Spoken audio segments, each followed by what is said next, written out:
Pula itu kan sebuah bangunan doang.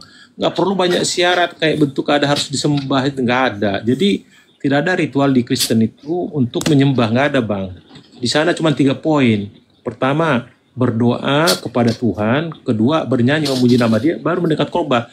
1,5 jam pulang. Nggak ada yang lain ritual harus ya seperti Anda lah. Kami nggak ada seperti itu. Makanya sering nilaiin teman-teman Muslim kan, kenapa sepatu nggak ditinggalin?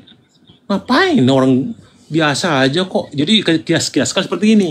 Kalau Anda masuk ke rumah orang buka sepatu, kok ke rumah Tuhan tidak? Nggak ada, itu gedung biasa sama dengan gedung kalian juga. Cuman tempat kalian nggak ada meja, nggak ada kursi, ya wajar lah harus buka sepatu. Kami kan ada kursi, masa buka sepatu kan gitu. Artinya bukan harus kita sakralkan gedung itu, orang tangan kita kok yang buat. Bukan Tuhan yang buat itu, kan gitu. Kita yang sendiri yang bangun sendiri dengan dana kita sendiri.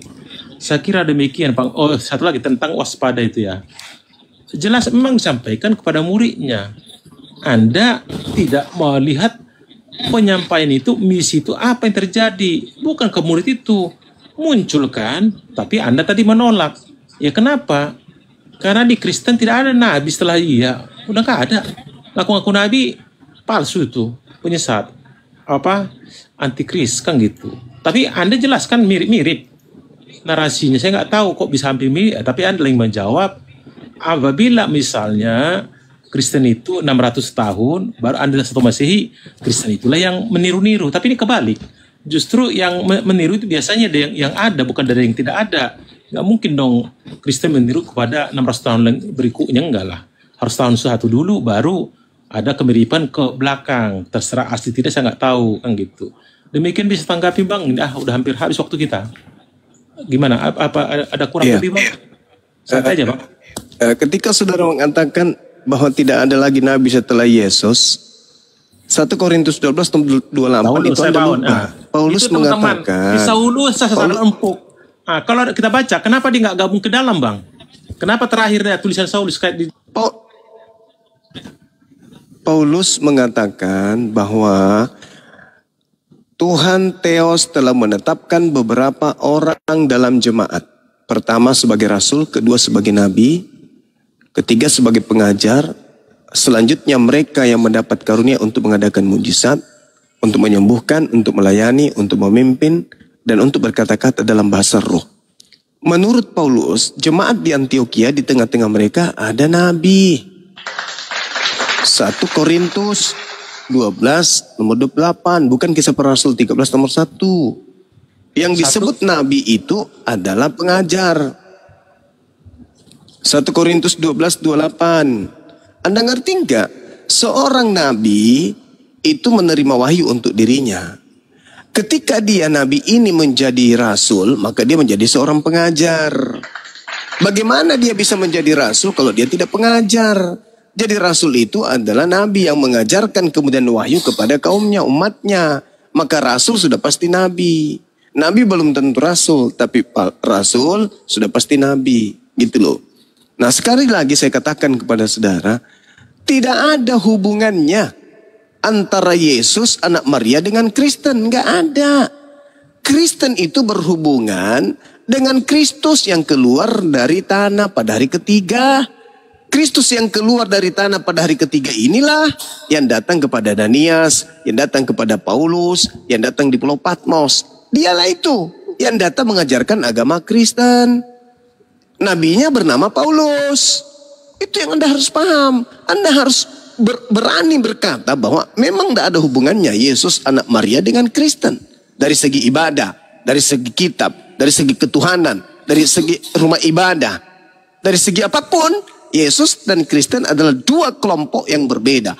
Andai saja Yesus hidup hari ini, lalu kemudian diperkenalkan dengan Kristen, Yesus akan mengatakan, aku tidak mengenal kalian, aku tidak mengenal yang ini. Ini bukan kelompok muridku. Muridku itu ibadahnya hari Sabat. Muridku tidak makan babi. Muridku ketika masuk ke rumah ibadah lepaskan kemudian alas kaki. Mereka dulu bersuci dulu, membasuh tangan, membasuh wajah, membasuh kaki, baru masuk ke sana. Dan masuk ke situ nggak ada lambang salib. Di situ di dalamnya adalah orang-orang yang bersunat semua. Itu muridku. Dan muridku hanya dari Bani Yakub, Bani Israel. Mereka ini aku tidak kenal. Andai Yesus ada hari ini datang, dia tidak mengenal Kristen. Yang mengenal Kristen itu yang kemudian yang Kristen sebut itu sebagai Kristus, yaitu yang keluar dari tanah hari ketiga. Itu bukan. Suaranya Bang, suaranya nggak jelas Bang. Sinyalnya itu, belum ada sinyalnya kena lagi itu. Tunggu aja ya, sinyalnya kena. Teman-teman di tab-tab layar ya, di tab-tab layar di posting ulang, di share, dan jangan lupa nih laporannya digas ya, diklik laporannya. Nih pasukan bertombak nih udah mulai hadir nih. Dulu udah monitor. Bukan ditombak dia enggak, cuma sinyalnya kali, sinyal. Ya sinyalnya. Emang lagi jelek di sini sinyalnya. Lanjut Bang Zuma, kayaknya sebelum saya tanggapi sedikit lagi tuh. Atau saya tanggapi langsung gimana? Dengar nggak kira-kira? Daripada vakum gini, kok malah hilang? Tuh kan kepental kan. Ditanggapi aja Pak, nggak apa-apa Pak. Ditanggapi aja. Tanggapi aja. Oh gitu aja. Jadi artinya gini. Ya, itu tadi aku mau tanyakan tadi. Dikencengin aja dulu teman-teman tab-tab layarnya dikencengin. Tadi sih saya mau nanggapin dia yang kasih dalil ke ini 1 Korintus 12 ayat 28. Tidak ada tertulis itu ada seperti yang sampaikan tadi.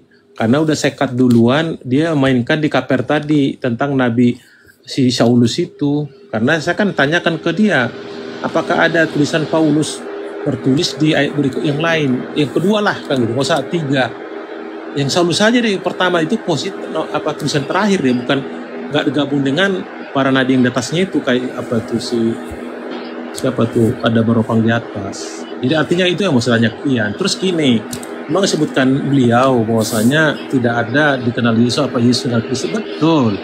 Karena kata Kristen itu setelah dia ke Solo, jadi nggak langsung, bukan, karena dia bukan membuat agama baru, bukan. Jadi Kristen itu asal kata dari Kristus ya, Kristo. Kan ini jelaskan di Lukas 2 ayat 11 itu. Hari ini telah lahir bagimu Juru Selamat, Kristus, Tuhan di kota Daud. Kristus nggak bisa lepas dari Yesus sendiri kan gitu. Ngapain harus pisah-pisah? Dibilang Kristus yang hidup, bukan Yesus yang ini. Yesus selamatkan. Ya Anda menyebutkan menyelamatkan di 600 tahun berikutnya, padahal fakta ada. Gak mudah kalau seperti itu tadi. Justru si Yudas yang diarahkan ini bodoh banget sih, sudah dia menghakimi ketika berkopting, kok malah dia yang digotong, nggak masuk di akal kan itu, gimana logikanya?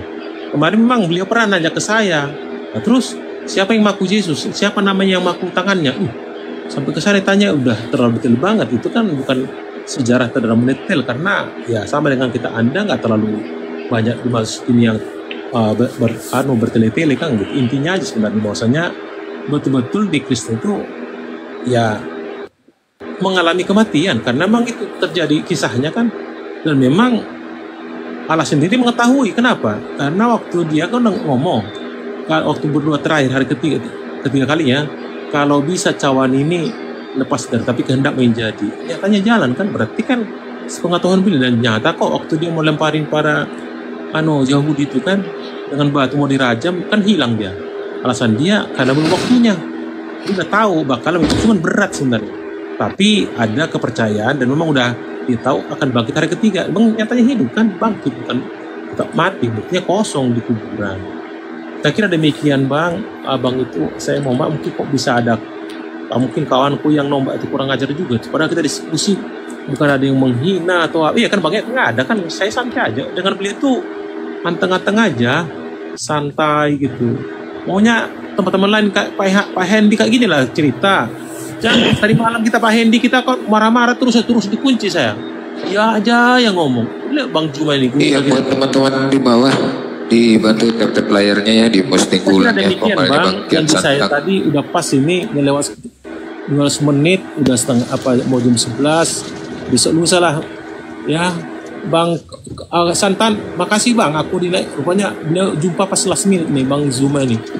Ya. Iya bro. Kemarin kami kan sore loh dengan santan apa kami itu sore kemarin ketemu dengan beliau. Ini makasih Bang, malam kali abang datang memang gitu. Apalagi tadi kan udah kita bahas itu. Bang Erik ini, Bang Darian. Iya, Cuma Bang Handi kadang-kadang susah. tadi kan udah kita bahas. Tadi kan udah kita bahas Iya. tadi. Gurunda kita terlambat datang. Aturan saya pun kepengen dapat ilmu dari beliau sebenarnya. Kan udah saya bilang, saya pernah curhat sama Bang Zuma itu. Bang, Anda Muslim. Bang Kuira, Masa Bibelku. Makanya Bang Kuira sambil kita nunggu Gurunda ya. Bang Kuira, Siap.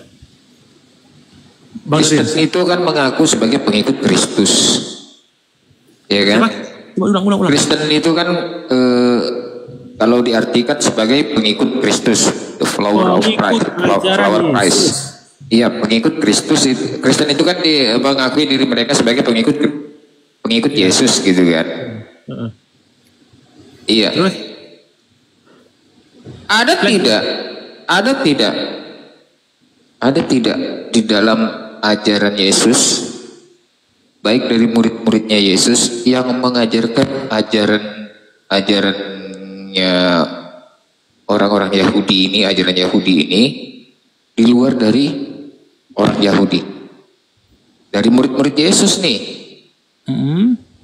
Ada tidak dari murid-muridnya Yesus yang mengajarkan ajarannya Yesus di luar daripada Bani Israel? Ada nggak? Iya, di Israel sendiri kan banyak Kristen. Advent juga sama kan, awalnya kan mereka itu Judaism, Advent, tapi kan Advent udah pakai salib. Sebutkan murid-muridnya Yesus yang mengajarkan murid-muridnya. ajarannya Yesus di luar dari Bani Israel. Oh iya. Kalau Yesusnya kan nggak mungkin kan mengajarkan di luar dari Bani Israel. Di luar ada Barabas sama ini yang bagi orang yang tidak bersunat ya. Kalau si Petrus itu yang bersunat. Di mana Barabas? Barabas aja Biblenya aja, Injil Barabasnya nggak diakui kan. Barnabas. Kisahnya Iya, Barnabas. Iya, jadi hati-hati kalau ngomong. Iya. Justru Barnabas Di mana tertulis Barnabas mengajarkan ajaran Yesus di luar dari Bani Israel itu di mana? Barnabas. Iya, sementara kitab Barnabas sendiri tidak diakui sama teman-teman Kristen. Ini gimana ini? Iya, maksudnya gini, kebetulan di kitab Barnabas ditulis Muhammad, itu nggak boleh. Itu ya, jangan begitulah. Kalau datanya nggak jelas, nggak ada data seperti itu, nggak usah ngomong-ngomong seperti itulah. Gak Anda boleh pun lah. Nanti kalau saya sama kejar Ibn Anda, Thomas, datanya di mana Nabi Muhammad menuliskan kitab Barnabas, nanti kamu nggak bisa jawab lagi. Jangan begitulah. Nggak, gini, saya belum baca, cuman Ya kalau belum baca, kenapa kamu menuduh Nabi saya yang membuat itu tersebut? Jangan kan itu ada juga dibilang roh penghibur kelebihan namanya itu juga gimana? Kan roh penghibur kan mengarah kepada Nabi. Iya itu kan kita ranahnya diskusi, datanya ada, tetapi ketika itu bentuknya kan kau menuduh, itu kan datanya kan nggak ada yang Saya seperti bilang itu. Muhammad, dengar, tolong izin bang, dengar narasi saya. Di kitab Barnabas dibuat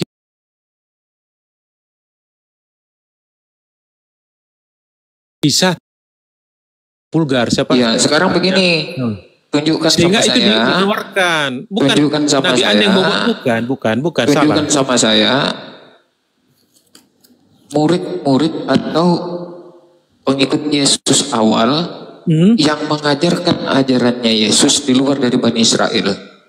Iya, Barnabas sama Paulus ke Antioquia, Asia Kecil. Sejak kapan Paulus itu jadi muridnya Yesus? Barnabas bukan ini si Barnabasnya kebetulan kan ketemu dengan siapa Paulus dengan Barnabas kan ketemu nih. Di mana Jadi, dalilnya Barnabas yang mengajarkan? Yang muridnya itu adalah Barnabas, Paulus tidak. Dengan Paulus aja sengketa. Ribut dia di situ, berpisah dia. Iya, Nah, tapi kan yang saya namanya tanya di kita nggak samamu, boleh dihapus. Yang saya tanya samamu, kalau kau merujuk kepada Barnabas nggak ada data. Ini mana nih bang? Di mana Barnabas mendatangi orang-orang di luar dari Bani Israel dan mengajarkan ajaran Yahudi? KPR 11 ayat 19 sampai 22. Terakhir disebutkan kan, maka sampailah kabar itu kepada jemaat Yerusalem dan mereka mengutus Barnabas ke Antioquia. Udah paham? Gitu. Antioquia kan Antarkia atau Turki itu sebenarnya. Sama ya, buktinya Paulus ke ini Galatia 1 ayat 17, dia ke tanah Arab 3 tahun itu. Kenapa nggak jujur aja menurut KPR 11 Ya. bahwa Kristen itu baru ada dan pertama kalinya mereka Antioquia, kan? menamakan diri mereka itu di Antioquia. Iya, orang Antioquia loh, jangan dibalik-balik. Artinya sebelum di Orang Antioquia, Antioquia, gini dengar, orang Antioquia melihat di situ datang si Barnabas dengan si Paulus. Inilah yang orang-orang Barnabas nggak diakuin. PR 11 ayat 11 Nggak ada surat-surat Bang. Barnabas di dalam Biblemu tuh nggak ada. Terus apa Barnabas? Jangan lari. Inilah. Kamu ikutinlah Bang Zuma, sopan dikit. Gimana aku nanti Bang bantah atau Abang lah ngomong dulu lah kok gitu. Nggak enak cak gini. Langsung potong-potong kan gini saya jelaskan. Abang bilang tidak ada Barnabas, saya kasih dalil. KPR 11 ayat 19-22. Ada tulisan mengutus Barnabas ke Antioquia, bro. Oke, bantah. Iya, mengutus Barnabas ke Antioquia bukan berarti Barnabas itu mengajarkan ajaran Yesus atau ajaran orang Yahudi. 2 orang ke sana, termasuk Paulus ke jemaat yang tidak sunat. Paham? Kalau kamu baca Roma 11 nomor 13, menurut perjanjian lama ini, perjanjian baru nih di terjemahan lama. Paulus yang berkata kepada kamu yang asalnya kafir, aku berkata sepanjang aku ini menjadi rasul untuk orang-orang kafir. Jadi di luar dari Bani Israel, orang Yahudi mengatakan mereka itu kafir.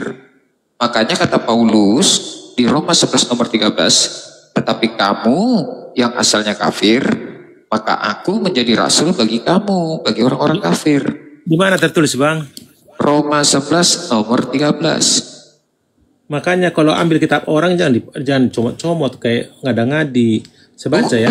Roma 11 Karena ayat 13. memang yang mengajarkan kekristenan di situ. Hai bangsa-bangsa bukan Yahudi, justru karena aku adalah rasul untuk bangsa-bangsa bukan Yahudi. Itu si Paulus. Aku menganggap hal itu kemuliaan pelayananku. Kok dibilang kafir-kafir segala? Gimana? Bang? Iya, saya bacakan terjemahan lama. Masih dikatakan kafir. Jelaskan. Saya tidak pernah menggunakan dalil saya untuk diskusi menggunakan buku yang lain, termasuk Ibrani kah atau Yunani. Saya menggunakan. Iya, jadi sah dan sangat tegas sekali bahwa di situ Paulus lah yang mengajarkan ajaran-ajaran baru tentang Kristus. Kami nggak ngaruh dengan Paulus. Kami mau Yesus saja. Kalau Yesus. tidak ngaruh dengan Paulus terus Kalian harus kalau tidak ngaruh dengan Paulus, lantas ajaran Kristen ini dari mana? Apanya? Kalau tidak ngaruh kepada Paulus, lantas ajaran Kristen ini dari mana awalnya? Kristo. Sejak kapan Yesus dan di mana Yesus mengajarkan ajaran Kristen? Dengar abangku, dia kan telah dibalikan tadi di Matius 28 ayat 19 itu dia sampaikan seperti itu, Bang. Kemana-mana, ke seluruh, termasuk Indonesia Raya. Kalau tentang Matius 28 nomor 19, harusnya ayat itu berakhir di ayat ke-15. Ini menurut Katolitas sendiri, sabar. Ini menurut Katolitas sendiri, sabar. Ini menurut Katolitas sendiri, Paus Ratzinger ini seorang paus.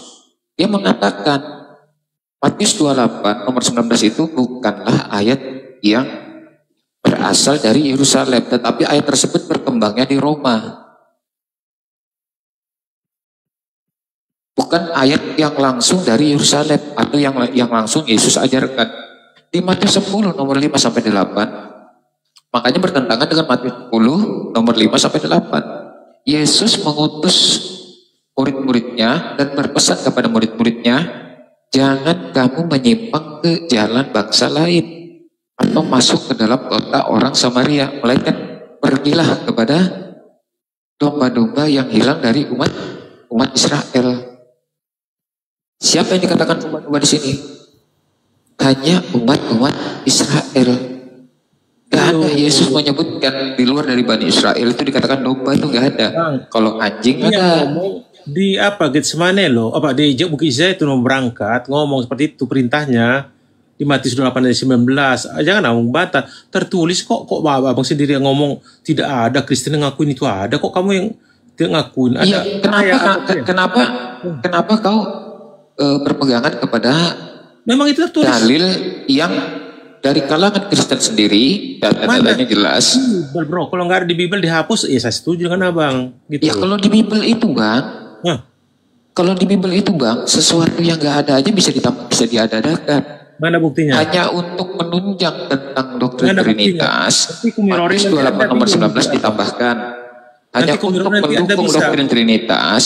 1 Yohanes 5 nomor 7 ayat yang tidak sebenarnya ditambahkan juga. Padahal mereka tahu ayat tersebut ayat yang disisipkan atau ayat-ayat palsu. Tetapi tetap saja mereka tambahkan. Supaya apa? Supaya orang-orang yang awam ini berdoktrin bahwa Tritunggal itu benar diajarkan di dalam Bible. Padahal sesungguhnya ayat tersebut adalah ayat-ayat yang disisipkan. Lanjut Gurunda, ada Gurunda lagi. Assalamualaikum warahmatullahi wabarakatuh. Assalamualaikum warahmatullahi wabarakatuh. Asal Ya. Teman Muslim tolong dibantu share ulang sebentar Bang Firah. Di tab layarnya dikencengin ya nanti biar komalnya abang saya lebih kuat lagi. Silakan Gurunda dilanjut. Baik sahabatku Bang Daria. Jaringanku. Kenapa tadi? Jaringan. Waduh, Susah. Ini Ya. Gimana? Cek. Suara saya kedengaran nggak?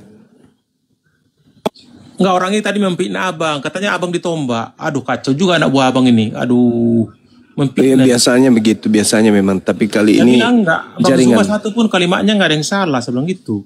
Berapa kali kami naik ngobrol santai aja sebelum itu. Iya, jaringan. Lanjut. Udah selesai bang. Udah closing Udah. meeting. Udah jam berapa tadi?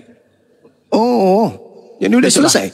Satu hal yang perlu dipahami, Bani Israel itu, Bung, Ya. berdasarkan Yehezkiel 5, sepertiga daripadamu, wahai Bani Israel, akan mati kena sampar dan mati kelaparan di tengah-tengahmu. Sepertiga lagi akan tewas dimakan pedang di sekitarmu. Dan sepertiga lagi akan kuhamburkan ke semua mata angin. Dan aku akan menghunus pedang dari belakang mereka. Jadi, ketika Yesus mengatakan masih ada lagi domba-domba di luar dari kandang ini, domba yang dimaksud di luar kandang adalah Bani Yakub yang sudah hidup di tengah-tengah bangsa asing. Jadi kalau saudara mengatakan mereka diutus dua-dua, diutus untuk siapa? Untuk Bani Israel yang hidup di tengah-tengah bangsa asing. Bukan untuk kita. Bukan untuk Bani di luar Israel. Jadi Bani Israel itu menurut Yehezkiel 5 itu sudah berserak memang ke seluruh penjuru bumi. Karena mereka kemudian melanggar perjanjian-perjanjian yang Tuhan lakukan terhadap mereka. Maka sepertiganya dibunuh, sepertiganya mati kelaparan, sepertiganya kemudian dihamburkan kemudian ke seluruh penjuru mata angin. Maka mereka bertebaran kemana-mana. Makanya Yesus betul yang dikatakan oleh saudara Darian tadi, bahwasanya Yesus melarang ke bangsa lain dengan tujuan melakukan penginjilan. Yesus boleh kalian ke bangsa lain, tapi untuk domba-dombaku yang sesat dari Bani Israel. Bukan untuk orang asing, tapi untuk domba-domba yang sesat dari umat Israel. Begitu saudaraku. Makanya saya katakan, kenapa Kristen begitu melenggang dengan mudahnya membawa nama Yesus, dengan mudahnya membawa cerita-cerita tentang nabi-nabi, dengan mudahnya membawa terjemahan kitab Torah, kitab Tanak. Karena Kristen menggunakan kemudian nama Yesus Kristus itu sebagai kamuflase untuk mengajarkan kepada dunia bahwa mereka adalah pengikut Kristus yang adalah anak Maria. Padahal tidak. Waspadalah kepada penyesat yang dimaksud Yesus adalah dia ini yang banyak menyesatkan orang, yaitu seperti yang Anda alami sekarang. Maka saya masih mempertanyakan, apa hubungannya Taurat dengan Kristen? Apa hubungannya Yesus anak Maria dengan Kristen? Itu nggak ada. Tapi kalau Kristus yang datang kepada Paulus, memang tujuannya untuk mengajak manusia menyembah kepada Kristus itu sendiri. Di dalam kaidah Islam, iblis memang mau disembah. Seperti itu, Bung. Silakan. Terakhir closing meeting, cuma langsung dijawab aja bang ya. Seandainya Bang Juma dengan Kuyara ya, hiduplah kita lagi ngobrol ini tahun 300 Masehi, 300 Masehi ya. Ya. Belum masih 300 tahun berikutnya baru Nabi ada. Kita cerita ngobrol kita di tahun 300 Masehi. Oke. Apakah Anda berpedoman seperti pembicara sekarang? Ya, jelas. Dari Orang mana yang artinya? sabar, nggak tahu gimana. sabar dulu bang. Ketika kemudian kita hidup di abad ketiga, kita hidup di mana? Kita hidup di tengah-tengah bangsa Roma. Yang mempengaruhi keyakinan kita adalah ajaran nenek moyang kita. Nenek moyang kita memang sudah belajar, sudah diajarkan dan mendarah daging bagi keturunan nenek moyang kita untuk menyembah kepada roh-roh. Ketika roh itu berganti nama menjadi Atis, berganti nama menjadi Zeus, mengganti nama menjadi Paulus, mengganti nama menjadi Bom Bom, mengganti nama menjadi Yesus atau apapun itu, yang jelas kita tetap menyembah kepada sembahan nenek moyang kita, yaitu roh-roh. Lalu kita mau mengatakan apa? Kita mau mengatakan kamu dilarang makan babi, enggak ngaruh. Hukum Torah bukan untuk kita kok. Jadi kalaupun Torah diambil terjemahannya, apakah kemudian berpengaruh terhadap keyakinan kita sebagai keturunan orang-orang yang penyembah dewa-dewa? Kan tidak. Kita bisa makan babi kok. Tidak ada juga perintah kita harus bersunat kok. Tidak ada perintah juga kita harus masuk ke rumah ibadahnya orang Yahudi kok. Dan kita juga tidak beribadah di tempat rumah ibadahnya orang Yahudi. Tidak ada lagi hukum Torah yang harus kita lakukan. Karena memang hukum Torah bukan untuk kita orang Roma. Jadi mau hidup di abad pertama, abad kedua, abad ketiga, abad keempat, bahkan sampai hari ini, hukum yang datang kepada Bani Israel hanya untuk mengikat agama mereka, yaitu ikatan terhadap Bani Israel saja. Sedangkan kalau kita berbicara mengenai keyakinan kita, dari Roma, dari Yunani, dari Mesir, dari India, ke semua itu memang cakupan yang menyembah kepada roh-roh. Sekarang modern, tadinya menyembah Zeus, Hercules, Attis, Horus, sekarang menyembah Kristus. Cuman berganti merek, tapi objeknya tidak berbeda. Siapa itu? Roh. Sedangkan orang Yahudi tidak menyembah roh. Yesus tidak menyembah roh. Musa tidak menyembah roh. Abraham tidak menyembah roh. Ya, Romawi dan Yunani dari sejak dulu memang sudah menyembah roh. Namanya juga agama politeisme. Jadi roh yang disembah oleh nenek moyang kita berganti nama menjadi Yesus. Padahal objeknya itu aja. Itu juga yang disembah oleh nenek moyang sebelum ada Kristen. Nenek moyang kita sudah menyembah roh itu.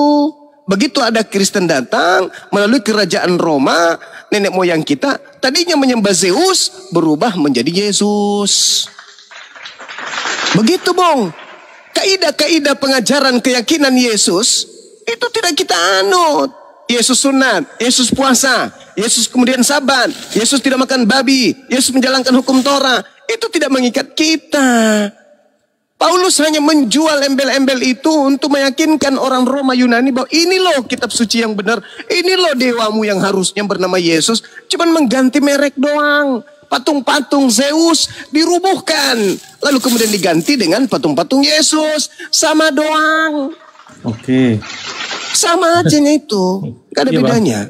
Nah, cuma silakan. gini, aku sedikit aja, ini mau hampir closing meeting ya. Ya tolong jangan dibawa nama B2 lah. Kenapa? Anda harus sadar, selama Nabi di Mekah, sebelum hijrah ke Madinah, B2 masih halal.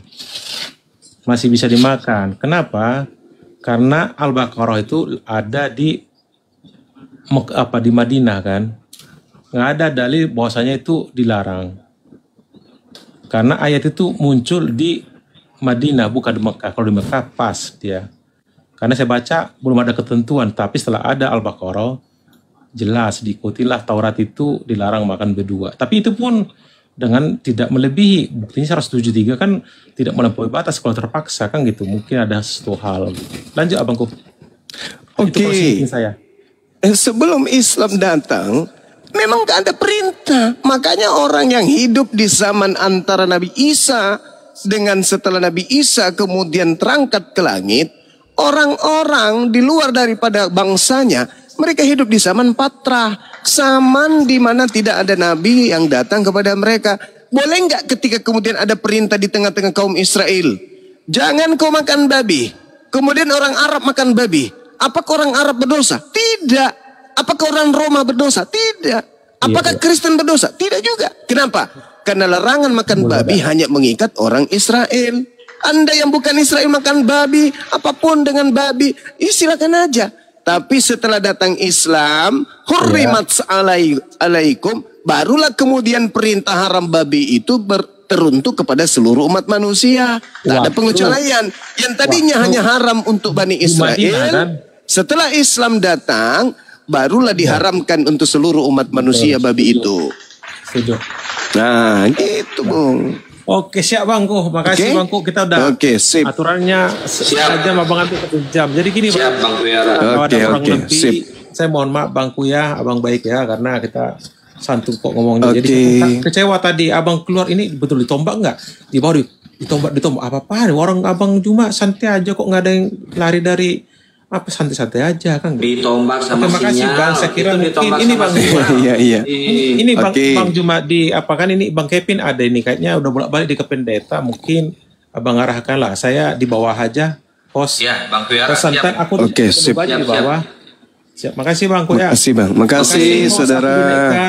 Bang ini abangku, ini temanku baik nih, Bang Erik nih, sama nih Bang Handi. Lihat Bang Handi, Bang Juma kan tertib, ngobrolnya enak, nggak taruh di monopoli. Bang Dari, makasih Bang ya. Iya, sama. Makasih, mohon maaf mungkin ada kurang lebih. Kuyara lu ya. silakan sama Bang Handi lu. Iya, silakan. Bawah aja, kalau enggak di atas pun boleh, cuman saya sambil mau tidur lah, udah jam 11. Ya udah, terserah mau di atas silakan, mau di bawah silakan ya. Makasih Bang. Oke, ya. Nah ini Gurunda, setelah beberapa kali diskusi sama kita, sama saya 2 kali mungkin ya, tadi sama Ustadz Alif 1 kali, ini Bang Kevin ini bolak-balik dipanggil terus ke gereja, karena tiap naik ke sini dipantau terus sama pendetanya. Sampai tadi terakhir dia dipanggil lagi sama pendetanya, disarankan sama pendeta jangan belajar ke sini, jangan masuk room Islam. Tapi Bang Kevin terus bertanya terus ke pendetanya tentang perpuluhan, tentang ini nih yang judul saya ini. Kata mereka percaya Yesus itu pasti akan selamat. Ternyata di ayat yang ditampilkan tadi percaya Kristus tidak selamat. Nah akhirnya si Bang Kevin ini terus-terusan diserang sama pihak gereja, pihak pendeta. Takut mereka Bang Kevin ini masuk Islam.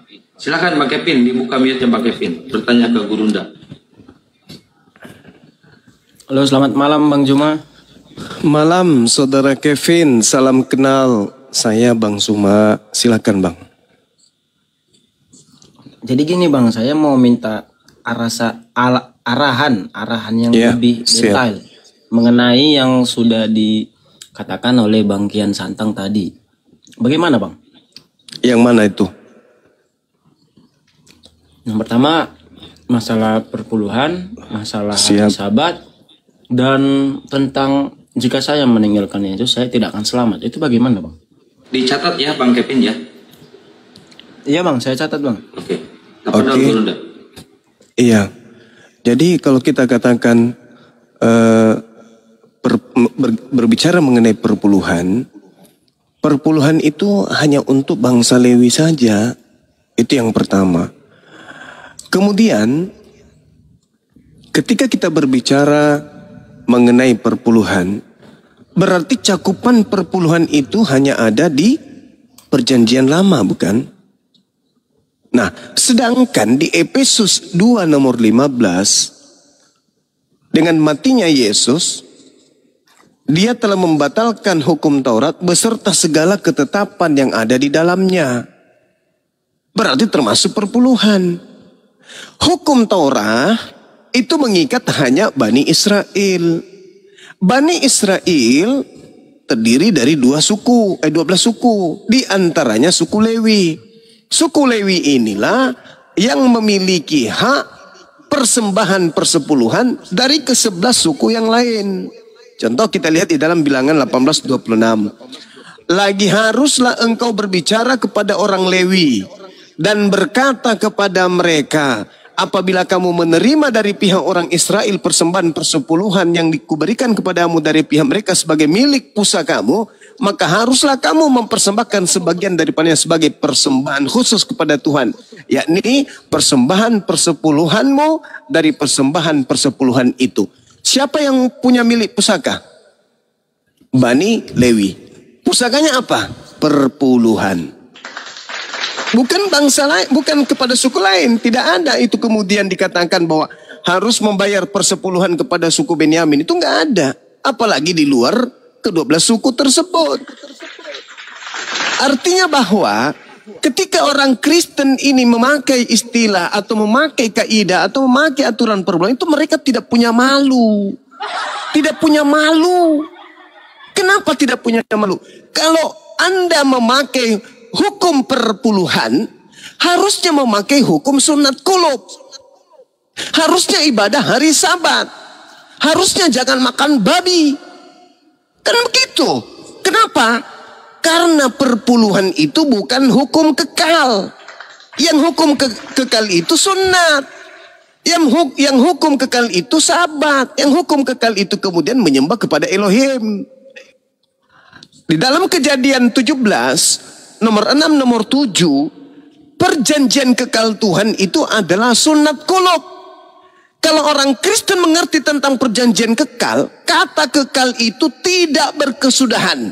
Berarti yang namanya sunat qulub tidak berkesudahan. Sementara perpuluhan itu ada nggak? Perpuluhan itu sebagai hukum kekal? Tidak ada. Tapi kenapa justru yang dikekalkan perpuluhan? Kenapa sunat tidak dikekalkan? Alasannya karena sunat itu kalau diajarkan kepada orang Roma, orang Yunani angkatan pertama, mereka mana mau sunat qulub. Begitu juga orang-orang Kristen hari ini. Kenapa di antara dua agama ini orang-orang yang sipit matanya lebih memilih Kristen? Kenapa? Karena mereka yang sipit matanya dari sejak nenek moyang mereka memang tidak bersunat. Dari sejak nenek moyang mereka memang ibadahnya, memang mereka itu adalah penyembah roh-roh. Dari sejak nenek moyang mereka memang makanannya adalah babi. Jadi ketika kemudian ditawarkan dua agama ini, agama mana yang nyaman buat perut mereka? Agama mana yang nyaman buat nonot mereka? Itulah yang mereka pilih. Sementara kalau mereka masuk Islam, nonotnya dipotong. Dilarang makan makanan yang menjadi kegemaran dari sejak lahir. Maka memilih agama Kristen. Sudah dijamin masuk surga, cuman bayar perpuluhan apa sih? Nah sekarang jadi permasalahan adalah, adakah hukum perpuluhan itu kekal? Tidak. Adakah hukum perpuluhan itu dibayarkan kepada non-Yahudi? Tidak ada juga. Kenapa gereja mencanangkan program 10% ini? Kok nggak malu? Kok tidak malu? Kok nggak malu? Kok tidak malu? Karena kenapa? Itulah yang dikatakan oleh Al-Quran. Fawailul lilladzina yaktubunal kitaba biaidihim summa yakuluna haza min indillah liyashtarun bihi thamanan qalila. Celakalah orang yang menulis sebuah buku dan mengatakan ini dari Allah demi untuk mendapatkan keuntungan yang sedikit. Apa keuntungan itu? Ya perpuluhan hanya untuk perut. Demi untuk perut, rela untuk menyesatkan sesamanya manusia. Itulah manusia celaka. Itu. Ada lagi? Terkait apa lagi? Tentang hari Sabat, Bang. Nah, hari Sabat. Saudara, kalau Anda melihat di Keluaran 31, perintahnya kemudian sangat jelas sekali. Di sana diterangkan bahwasanya orang-orang yang melanggar hari Sabat itu diperintahkan untuk dihukum mati karena mereka telah melanggar hari Sabat. Haruslah kau pelihara hari Sabat itu, sebab itulah hari kudus bagimu. Siapa yang melanggar kekudusan hari Sabat itu, pastilah ia dihukum mati. Sebab setiap orang yang melakukan pekerjaan pada hari itu, orang itu harus dilenyapkan dari antara bangsanya. Itu firman Tuhan katanya. Dan itu aturan Tuhan katanya. Kalau dilanggar berarti harus dihukum mati. Nah, sedangkan orang Kristen merubah kemudian hukum Sabat itu menjadi hari Minggu. Sedangkan dalam kaidah pengajaran orang-orang Yahudi, Yom Rishon jatuhnya hari pertama, hari Minggu. Yom Sheni hari kedua, hari Senin. Yom Sisi hari ketiga, yaitu hari Rabu, hari Selasa. Kemudian Yom Revi'i atau Revi'i itu adalah hari keempat atau hari Rabu. Yom Kamisi hari Kamis atau hari kelima. Hari keenam Yom Sisi yaitu jatuhnya hari Jumat. Hari ketujuh Yom Sabat itu hari Sabtu. Jadi Sabat itu hari Sabtu, bukan Minggu. Hari ketujuh hari Sabtu. Itulah tempat istirahatnya Tuhan dalam kaidah Torah. Jadi Rison, Seni, Selisi, Rebi'i, Khamisi, Suisi, Sabat. Itu Sabat hari yang ketujuh. Hari pertama itu Rison, Ahad, atau Minggu itu hari pertama. Jadi harusnya orang Yahudi memang ibadah Sabat. Sekarang permasalahannya di kita yang ada di Indonesia. Yahudi menggunakan bahasa Yunani, bahasa Ibrani. Kristen menggunakan bahasa Yunani. Yahudi keturunan Nabi Musa, keturunan Nabi Abraham, Ishak dan Yakub, Daud, Salomo. Kristen keturunan entelheng ente. Yang punya kitab adalah orang Yahudi, bukan orang Kristen. Yang punya hukum Sabat adalah orang Yahudi, bukan orang Kristen.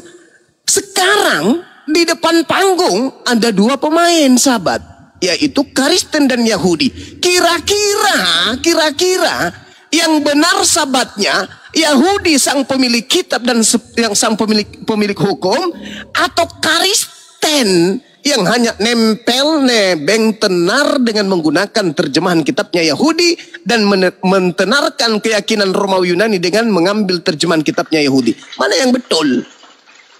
Yahudi yang menyamar Kristen atau Kristen yang menyamar Yahudi? Mana yang betul?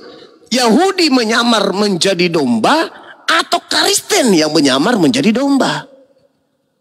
Mana yang betul? Yahudi yang serigala atau Kristen yang domba? Atau sebaliknya, Yahudi yang domba, Kristen yang serigala? Karena dua kelompok ini tidak mungkin domba semua dan tidak mungkin serigala semua. Ayo kita jujur kita. Yang Sabat ini yang betul hitungannya orang Kristen, di mana Kristen sebelum lahir memang mereka ibadah Minggu, memperingati Dewa Horus. Sandai, hari matahari. Siapa yang memperingati hari matahari? Dewa Horus. Siapa pengikut Dewa Horus? Romawi.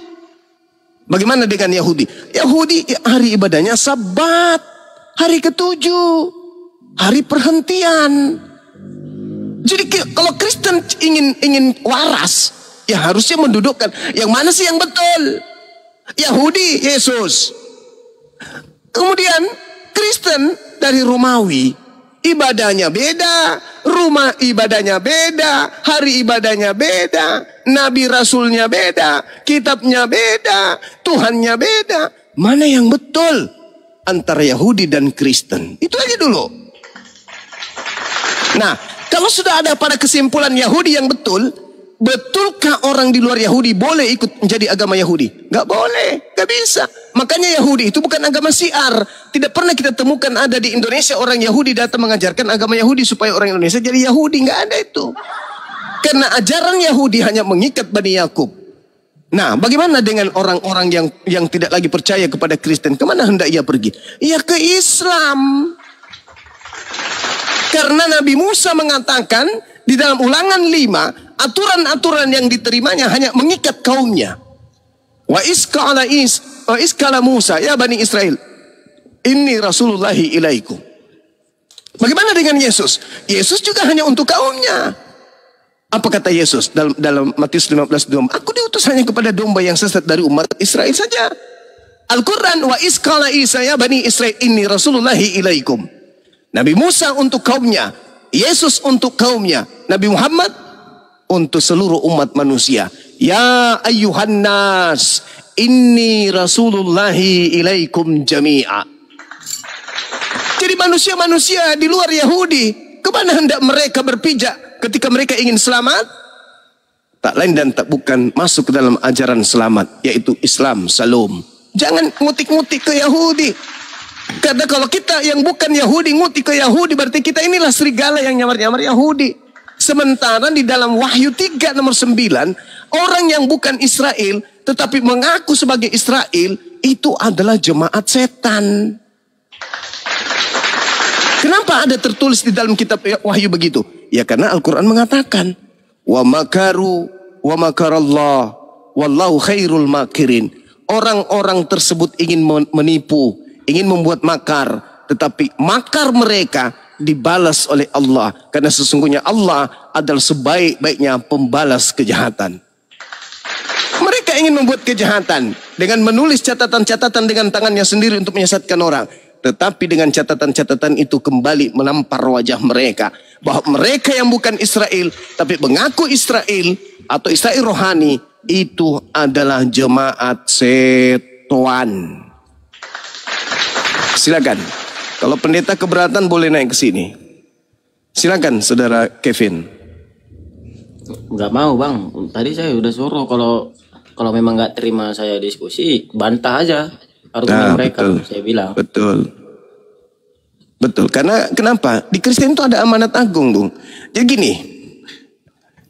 Kristen itu memiliki amanat agung yang ditempel-tempel kemudian. Maksudnya tidak berdasarkan terhadap original teks. Tidak ada di original teks. Hanya karena untuk misi supaya orang-orang sedunia menyembah kepada dewa-dewa Roma Yunani. Maka mereka menempel-nempelkan dalil-dalil untuk supaya orang Kristen itu mengkristenkan orang-orang di sekelilingnya. Markus 16 nomor 15 sampai nomor 20 beritakanlah Bible kepada seluruh makhluk. Jadikanlah seluruh baptislah mereka dalam nama Bapa dan Roh Kudus, Anak dan Roh Kudus. Tanda-tanda ini akan menyertai orang yang percaya. Apa itu? Minum racun tidak mati. Apakah Kristen bisa melakukan? Berarti dalil ini tidak benar, tidak akurat dalil ini. Ini bullshit. Dipatok ular kobra yang berbisa nggak mati. Coba aja, coba. Berarti ini adalah sisipan aja untuk supaya mengenakan di kuping supaya orang-orang yang sulit, yang tidak suka tunduk kepada perintah Tuhan masuk ke kumpulan agama tersebut. Yang mati katanya masuk surga langsung, tidak ada siksa kubur, ketika hidup semuanya dibebaskan, nggak ada lagi perintah haram di sana, bukan lagi hamba Tuhan, tetapi anak-anak Tuhan, tidak perlu lagi dia menghambakan diri, nggak ada lagi, semua halal boleh dimakan dan diminum dan seterusnya. Begitu mati masuk surga, enak kali jadi orang. Orang-orang yang malas beribadah menyembah kepada Tuhan pencipta dan bumi, ya jelas milih di situlah. Sudahlah tidak ibadah menyembah Tuhan, cuma datang ke rumah gedung nyanyi-nyanyi sekali seminggu, makan makanan apapun yang mereka mau, tidak ada perintah haram halal, semua boleh. Sudah begitu dosa-dosanya ditebus, diberikan kepada orang lain untuk menanggungnya. Habis begitu mati masuk surga, prat. Sama seperti monyet, sama seperti kerang, gak ada bebannya. Maunya hidup, gue mau telanjang kek, mau apa kek, pokoknya aku ini bukan hamba Tuhan, aku ini anak Tuhan. Prat. Semua boleh aku makan dong, aku kan pewaris surga. Prat. Iblis begitu, nggak mau diatur sama Tuhan. Ketika ada manusia yang hidup bebas, satu atau dua, dia keturunan setan atau dia manusia yang kemasukan setan, atau yang ketiga dia adalah iblis atau dia setara dengan binatang. Yang namanya manusia utusan Tuhan, ciptaan Tuhan, ya kudu tunduk kepada aturan. Adam saja manusia pertama dikasih aturan, apalagi manusia dengan seabrek kemudian godaan di bumi ini hidup, nggak ada lagi aturan loh. Semua aturan Tuhan sudah tak ada lagi loh. Kita bebas melakukan ini loh, itu loh. Pret. Mana bisa kayak begitu. Sedangkan amanahnya, beritakanlah Bible kepada seluruh makhluk. Ayo. Kemudian Matius 28. Pergilah ke seluruh dunia. Jadikanlah seluruh bangsa menjadi muridku. Sekarang ente datang, mau menjadikan kami sebagai murid.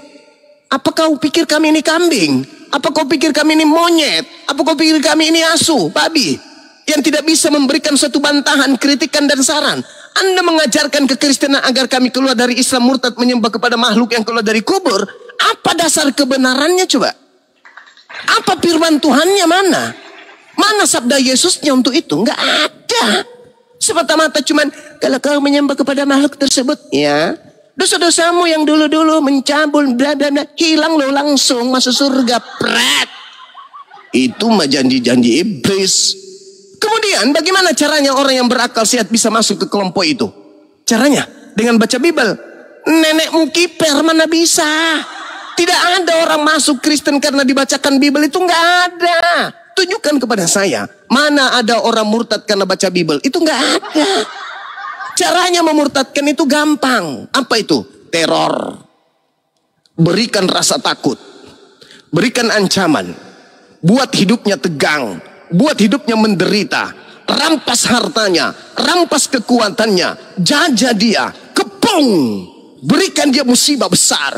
Berikan dia kemudian kesulitan ekonomi. Berikan dia kemudian kesulitan kesehatan.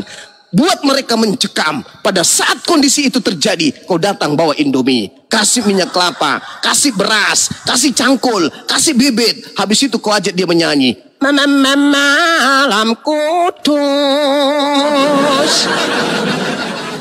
Dalam keadaan mencekam seperti itu, kau datang memberikan janji-janji ilusi. Kau kasih dia makanan, kau kasih dia minuman, kasih obat cacing kombantrin, sembuh dia dari cacingnya. Kau ajak mereka kemudian masuk ke rumah ibadahmu. Dengan mudah kau bisa murtadkan. Itu caranya. Tapi kalau mau bacakan Bible, marilah kita mendengarkan firman Tuhan. Ayo, mari kita dengarkan. Lalu mereka membawa Yesus dan membunuh Yesus. Lalu setelah Yesus mati pada hari ketiga, maka bangkitlah dia. Kira-kira ada nggak orang waras mau menyembah hal-hal seperti itu? Nggak ada orang waras. Hah? Apa kata Bapak? Ketika dia mati pada hari ketiga, dia keluar dari kubur. Hah? Keluar dari kubur jadi Tuhan. Tadinya dia manusia kan Pak? Iya. Tadinya dia makan? Iya. Minum? Iya. Tidur? Iya. Netek? Iya. Terus setelah dia mati keluar dari kubur jadi Tuhan Pak. Gimana Pak masuk akalnya Pak? Tidak bisa. Tidak ada orang yang murtad karena mendengarkan Bible. Yang tadi itu solusinya. Penjajahan, penindasan, penekanan, perampasan hak, buat mencekam, buat teroris, buat kemudian keadaan goncang. Setelah mereka miskin, setelah mereka kemudian menderita, ketika mereka kemudian kesakitan, tidak ada sekolah, tidak ada tempat bernaung, datangkan misionaris kepada mereka dengan muka yang lembut, kata-kata yang manis, bantuan-bantuan. Shalom, shalom. Kami anak-anak Tuhan datang untuk memberikan berkat. Mudah-mudahan Bapak Ibu seisi rumah bisa mendapatkan berkat kasih karunia Tuhan yang ada di surga. Namun sebelumnya Anda Indomie ini, sudahlah kiranya kita berdoa bersama-sama dengan menyanyikan sebuah lagu. Malam kudus. Kalau udah kayak begitu, murtad. Inilah yang terjadi setelah Belanda, Portugis datang ke Nusantara. Jadi mereka yang kemudian ikut adalah mereka yang sulit untuk merasakan lapar. Yang ikut kepada agama penjajah adalah mereka yang takut untuk berjuang. Mereka yang ingin kemudian enak, berkongsi, kemudian hidup di kubu penjajah. Melihat saudara-saudaranya pribumi dibantai, dia malah ikut ke rumah penjajah, menjadi tukang cuci, menjadi tukang masak, pembersih rumah ibadah, pelap sepatunya dan seterusnya. Itulah mereka penerus agama penjajah. Tapi kalau dikatakan karena dibacakan Bible, berat. Data mana di Bible yang bisa menjadikan manusia masuk Kristen? Ada? Nggak ada. Kecuali yang tadi. Ketika mencekam, ketika menakutkan. Ingat, kenapa banyak yang Kristen pada saat penjajahan dan setelah penjajahan? Karena penjajah berhasil menyebabkan manusia menjadi yatim piatu jutaan. Karena penjajah berhasil membuat wanita jutaan menjadi janda.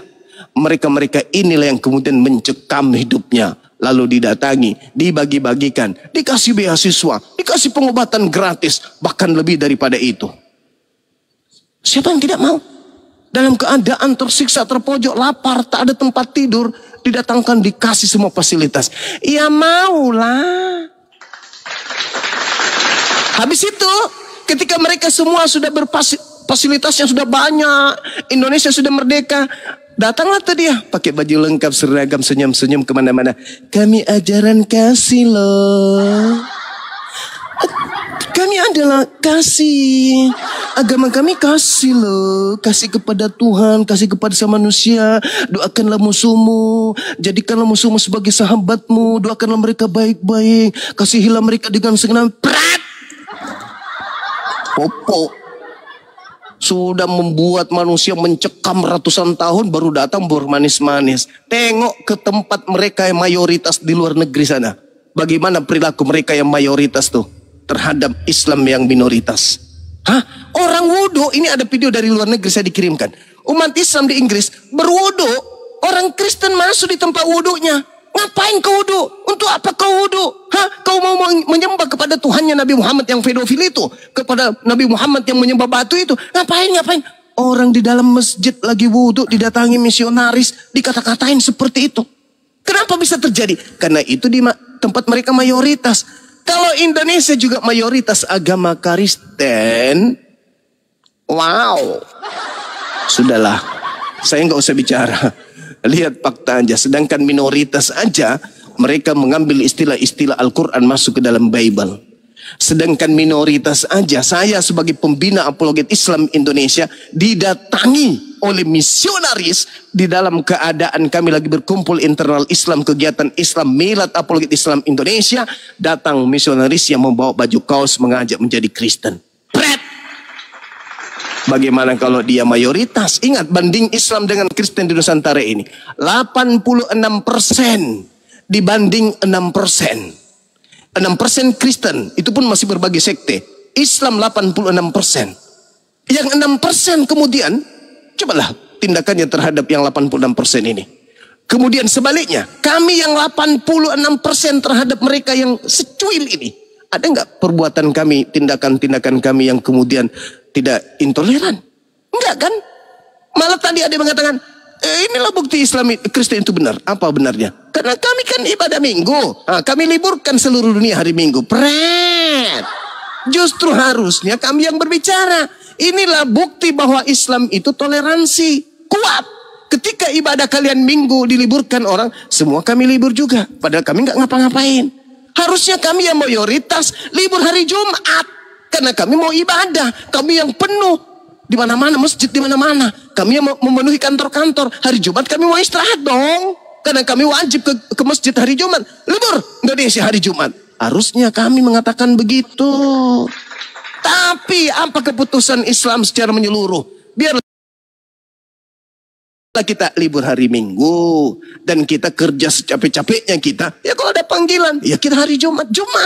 Karena itu perintah. Selama mereka tidak mengganggu kita ibadah hari Jumat itu. Silakan aja kerja. Tapi ketika hari Jumat datang azan Jumat, liburkan kantor, kita izin, kita tutup kantor maksudnya. Habis itu kita kerja, kita ibadah dulu 2 jam. Habis itu kembali ke kantor. Selama itu tidak diganggu, biarin aja. Nah itu berarti Islam yang toleransi, bukan kalian. Kalian cuma 6% libur hari Minggu. Kami yang 86%, mulai dari presiden sampai RT, Islam boleh dibilang seluruhnya. Ikut ibadah kalian libur hari Minggu, Cak, ayo.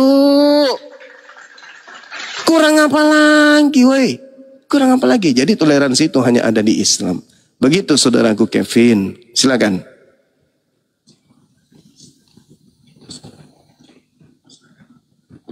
Ya, ajak lagi pendeta, bujuk lagi pendetamu ke sini. Biar saya ajarkan dia Bible.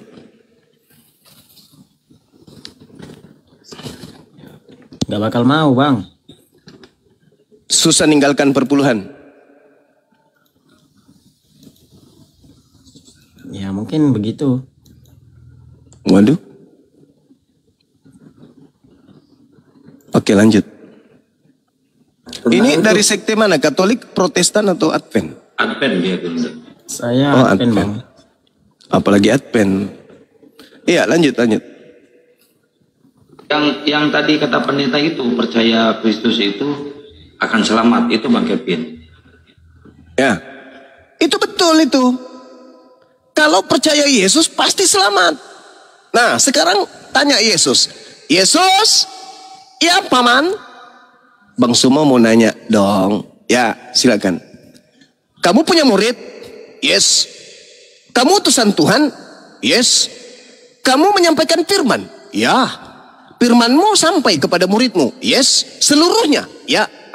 Ini yang mau kutanya Yesus. Apa, Bang Suma? Gini.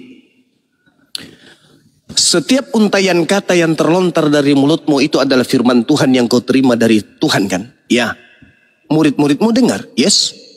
Nah, seluruh firman yang engkau berikan kepada muridmu, apakah kau sudah sampaikan kepada mereka? Sudah. Apa respon muridmu ketika seluruh firman itu kau sampaikan kepada mereka?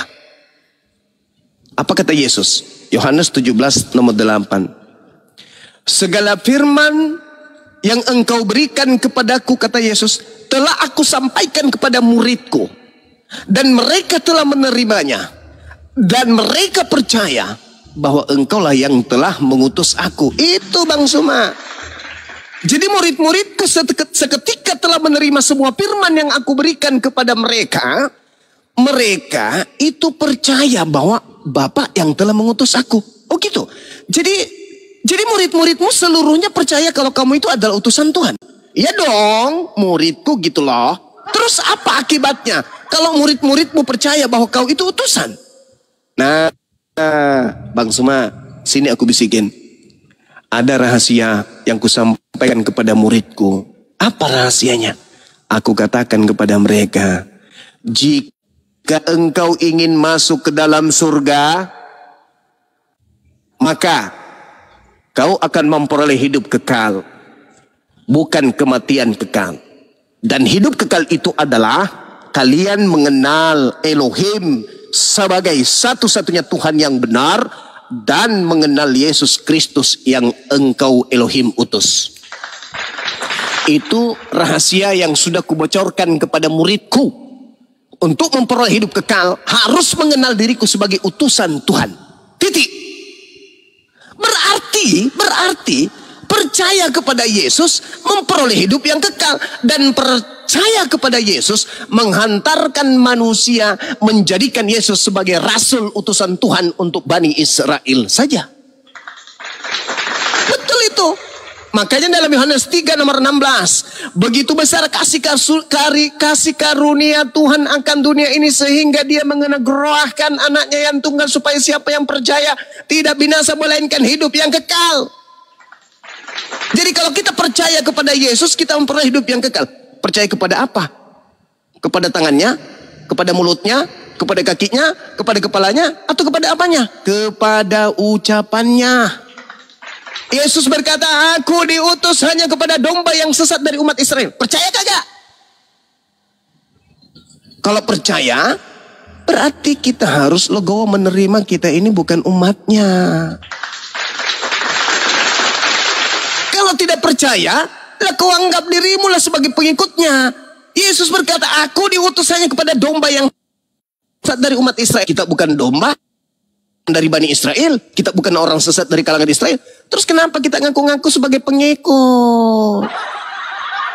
Kemudian ketika Yesus mengatakan, waspadalah agar kamu jangan disesatkan, sebab akan datang banyak penyesat memakai namaku dan berkata aku Kristus, dia akan menyesatkan banyak orang. Percaya nggak? Percaya. Nah, kalau percaya, kudu Anda yakini ada Yesus palsu yang menyesatkan banyak orang. Mana Yesus palsu yang menyesatkan banyak orang itu? Dan apa nama kelompok banyak orang itu? Kalau kau percaya, harus ada. Kalau percaya, maka Yesus palsu yang datang kepada Paulus dan banyak orang yang disesatkan itulah Kristen. Kalau percaya, harus keluar dari sana. Karena Yesus mengatakan, barang siapa yang percaya kepadaku, dia bukan percaya kepadaku, tetapi percaya kepada Bapa yang telah mengutus aku. Nah, kami umat Islam gimana? Umat Islam mengakui Nabi Isa, sosok manusia yang lahir tanpa ayah, penuh dengan mujizat, yang datang di tengah-tengah Bani Israel, yang kemudian mengajarkan Bani Israel kembali kepada hikmat Torah yang disebut Injil. Percaya enggak umat Islam bahwa ada Nabi lahir tanpa ayah? Percaya? Percaya enggak umat Islam bahwa dia mengajarkan hikmat Injil? Percaya? Percaya enggak umat Islam bahwa dia itu berasal dari perawan? Percaya? Percaya enggak kalau dia tanpa ayah? Percaya? Percaya enggak dia mengajarkan satu Tuhan? Percaya? Percaya enggak dia kalau dia itu untuk Bani Israel? Percaya? Berarti Islam ini memperoleh hidup kekal atau mati kekal? Hidup kekal dong. Bagaimana dengan Kristen? Nah, di dalam 2 Yohanes 1 nomor 7 diterangkan begini. Penyesat itu adalah dia yang pergi ke seluruh dunia yang tidak mengaku bahwa Yesus itu datang sebagai manusia. Saya ulang lagi. Penyesat itu, pembohong itu, penipu itu, planos dalam bahasa Yunani, adalah dia yang pergi ke seluruh dunia yang tidak mengakui bahwa Yesus datang sebagai manusia. Siapa yang kemudian tidak mengakui Yesus datang sebagai manusia? Paulus. Di mana dalilnya? Galatia 1 nomor 1. Aku menerima Injil bukan dari manusia. Lalu dari mana? Dari Yesus. Berarti kamu tidak mengakui dia manusia. Karena kau menerimanya bukan dari manusia tapi dari Yesus. Berarti Anda tidak mengakui Yesus itu datang sebagai manusia. 1. Galatia 1 nomor 11 nomor 12. Bukan manusia mengajari aku Injil, tetapi Yesus Kristus.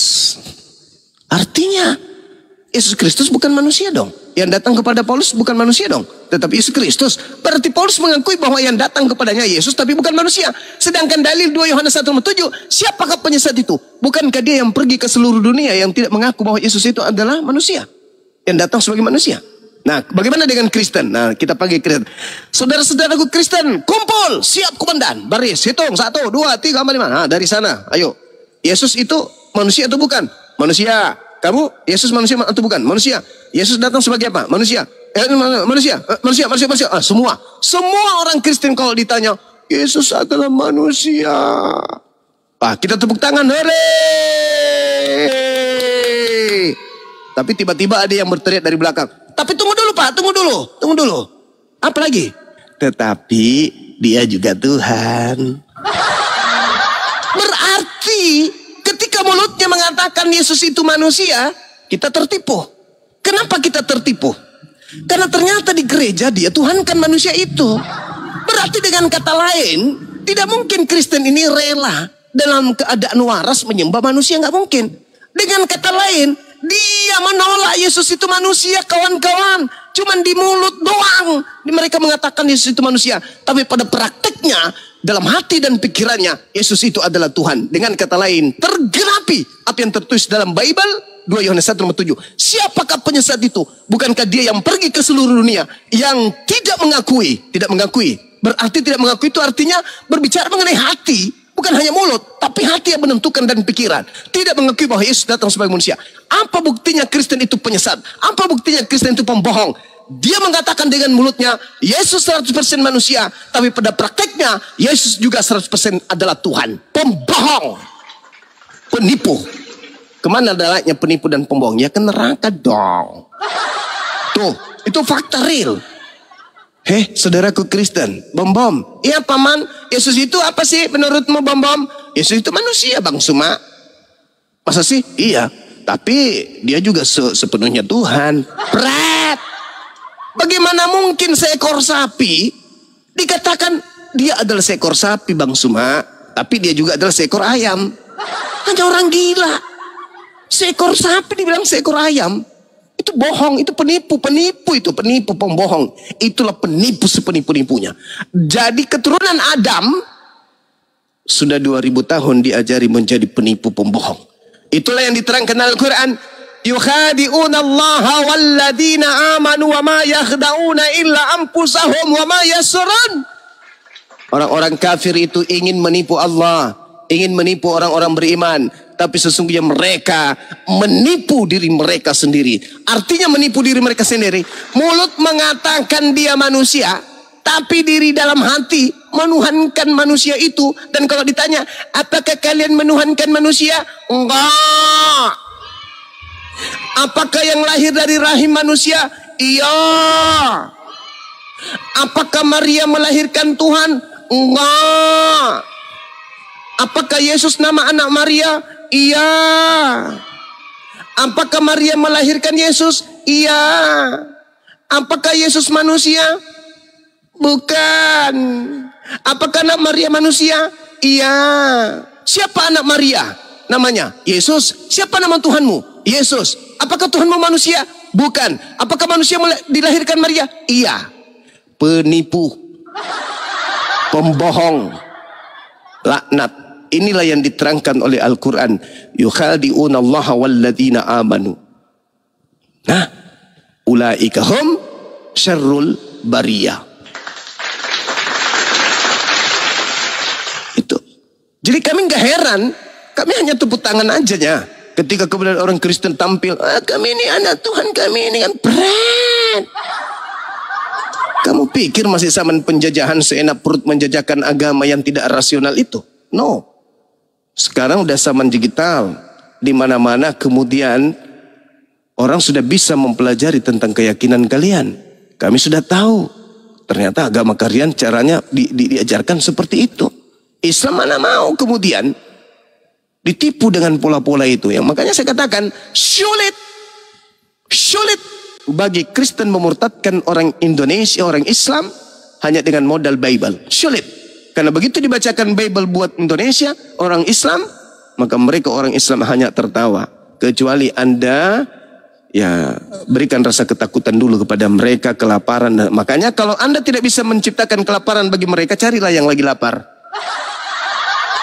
Kalau kalian kemudian tidak bisa menciptakan lapangan pekerjaan untuk mereka, carilah yang sedang nganggur. Pasti itu.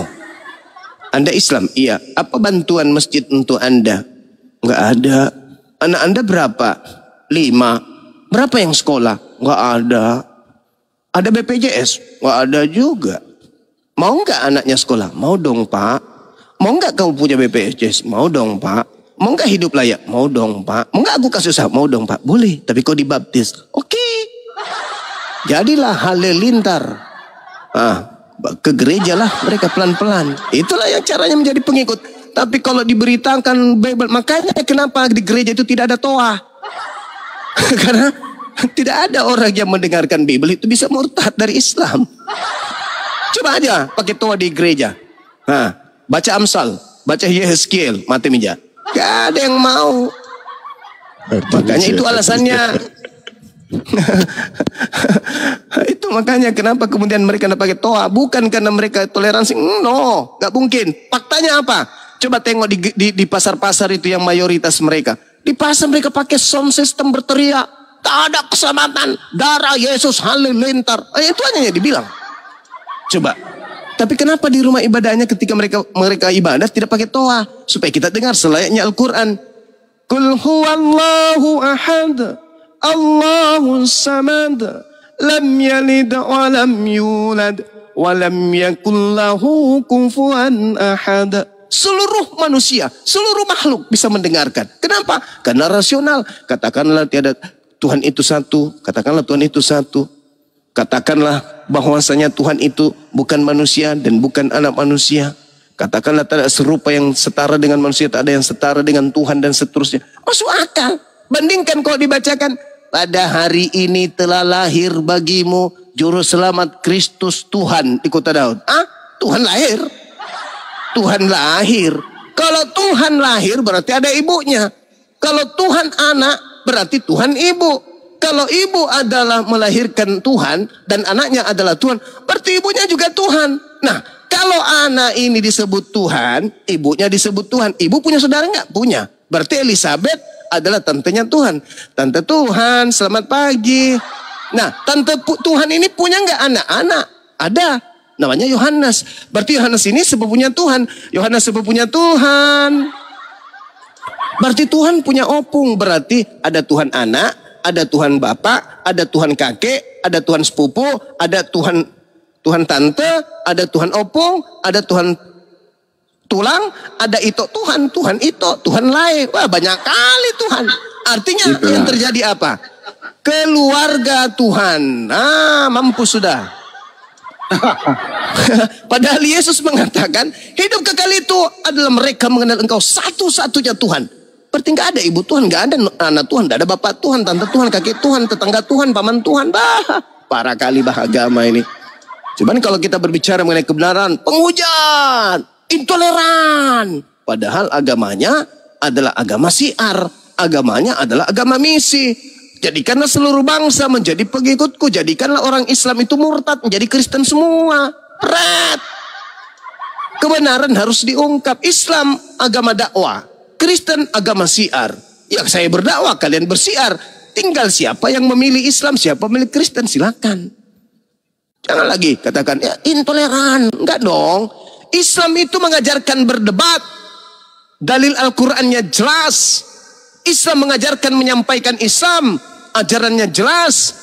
Islam mengajarkan untuk kemudian memerangi saudara-saudaranya setan. Dalilnya jelas. Dan pasal 29 di Undang-Undang Dasar 45 menghantarkan kita mengerti bahwa seluruh penduduk Indonesia diberikan hak untuk memilih agamanya dan menjalankan agamanya masing-masing sesuai dengan kepercayaannya masing-masing. Berarti saya punya hak ya secara negara, undang-undang untuk menyampaikan dan menyuarakan Islam. Begitu juga Anda punya hak mengajarkan kekristenan. Nah, Anda mengajarkan kekristenan, mengajak orang jadi murtad. Saya menyampaikan orang agar supaya jangan murtad. Ketemulah kita di dunia debat seperti ini. Jangan bilang intoleran, Bang Suma itu keras, dia itu tidak toleransi, dia itu rasis, pret. Jadi maksud lo, kami mau diam-diam aja. Suma, ya tidak ada keselamatan di dalam Islam. Terus Pak, masuk aja Kristen ya, nanti aku kasih kau kerjaan ya. Iya Pak, makasih. Maunya gitu, hah? Lebih mahal kehidupan akhiratku daripada harta dunia yang kalian sajikan. Gak ada itu. Jadi kebenaran mutlak harus kebenaran. Sepahit apapun kebenaran itu harus ditorehkan, harus disampaikan. Kenapa? Demi menyelamatkan manusia. Kalau kemudian nabi-nabi begitu datang mengajarkan ajarannya, diketok satu kali kepalanya langsung pingsan, melempem, mengalah kepada umatnya, itu nggak bisa. Ajarannya itu nggak sampai panjang umur.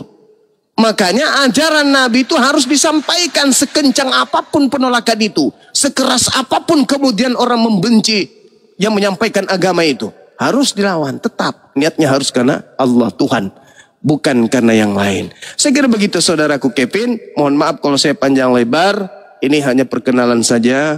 Supaya antusias para pendeta dan pastor juga untuk bisa hadir di komal-komal Islam supaya bisa memberikan edukasi. Ingat, pendeta itu wakil Tuhan katanya.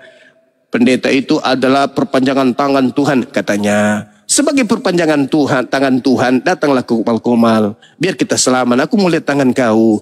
Tangan Tuhan atau tangan perpuluhan kan gitu. Silakan host. Siap, Berunda.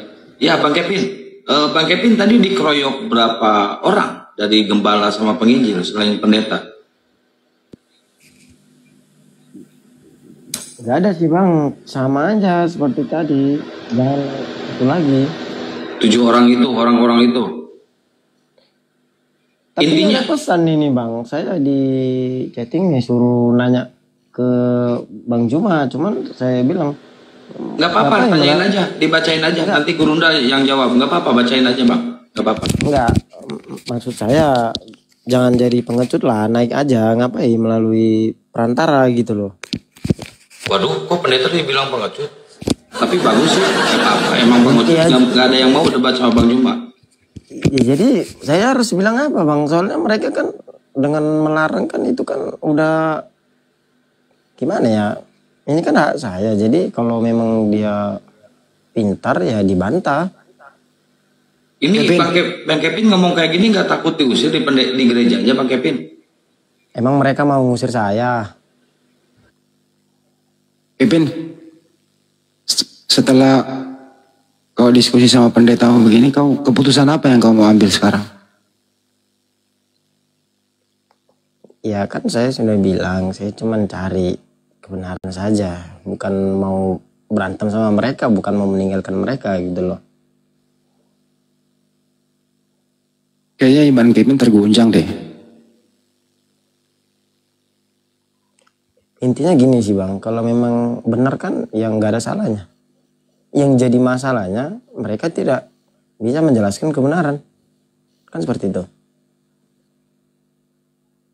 Coba Bang Kevin baca artinya mereka nggak transparan kan? Iya, Bang Kevin coba dibacain. Kan seperti Bang Zuma tadi kan menjelaskan Bible, Bang Kevin. Iya Bang. Dibacain aja Bang Kevin, pesannya apa Bang Kevin? Mereka... Biar dulu Bang Erik, dia mau baca pesannya. Oke, siap. Izin ini Bang Juma, soalnya ini pertanyaan ini buat Bang Juma ini. Bentar, Gurunda monitor Gurunda. Oke. Masuk. Sorry. Oh, yang asli keluar.